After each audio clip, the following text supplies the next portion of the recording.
2009 η κρίση έχει μπει για τα καλά. 2-14 πεθαίνουν παιδιά από την πείνα και πολλοί γιατροί άνεργοι μένουν στην Ομόνια να ζητιανεύουνε. Ο πόλεμος ξεκινάει, το κτίριο απέναντι περιμένει τα λεφτά για να φάει. Η Βουλή καλά τα έχει καταφέρει, όμως η φωνή του λαού θα ξεσηκωθεί και κεφάλι θα σηκώσει εφόσον τώρα μπορεί. Γιατί ενωθήκαμε όλοι με μια γροθιά, δεν φοβηθήκαμε τίποτα και ποτέ, γι' αυτό κερδίσαμε το σεβασμό απέναντι στον άνθρωπο.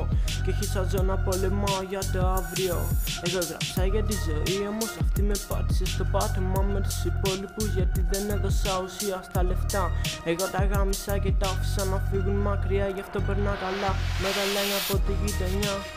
Γιατί έχουμε μάθει να χαμογελάμε σε αυτούς που μας πατάνε και να προχωράμε με κεφάλι ψηλά. Κατάματα θα κοιτάμε με ψηλά τη γροθιά, για να τους δείξουμε πως δεν φοβόμαστε αυτά που περνάμε καθημερινά. Ρημάζουμε κάτω από τη σκιά, εφόσον και την Ελλάδα πούλησαν για τα λεφτά. Εφόσον την Ελλάδα πούλησαν για τα λεφτά.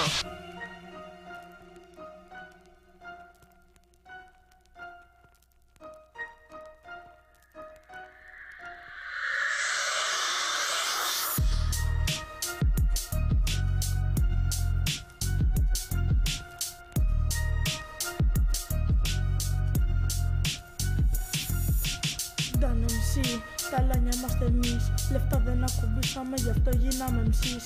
Τι να πεις και τι να κάνεις, μία που τα παίρνεις και μία που τα χάνεις. Άνθρωποι αναγκασμένοι από τη ζωή, που δουλεύουν από το βράδυ μέχρι το πρωί και τα λεφτά δεν περισσεύουν ούτε για ένα ψωμί. Έχουν χάσει τα μυαλά τους ρε εσύ. Οι άνθρωποι αυτοί πιστεύουν στο Χριστό, πάντα τον παρακαλάνε πριν πάρουν το λωστό. Να πάνε όλα καλά και να έχουν στην τσέπη τους πάρα πολλά λεφτά.